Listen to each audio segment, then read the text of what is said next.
మరి నువ్వు నీ నీ పార్టీ పుట్టి ఒక పార్టీని బొందబెట్టినావు టీఆర్ఎస్ని, ఇంకో పార్టీ పుట్టి 3 ఏళ్ళు అయ్యింది.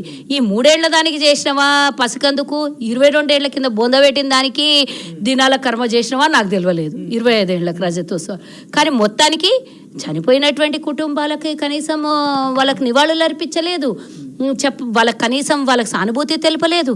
కనీసం అంతెందుకు 25 ఏళ్ల కిందనో 2014 ముందు కొట్లాడినప్పుడు వచ్చిన విషయం పక్కన పెడితే 23వ తారీఖు కాశ్మీర్లో జరిగిన అల్లర్లకి దుండగులు మన దేశం మీద అమానుషంగా వచ్చి అమాయకుల ప్రాణాలు తీస్తే వాళ్ళ గురించన్నా మాట్లాడతాం అనుకున్న, ఒక్క నిమిషం నివాళులు అర్పించి వాళ్ళకు మౌనం పాటిస్తే అయిపోయిందా నీ బాధ్యత?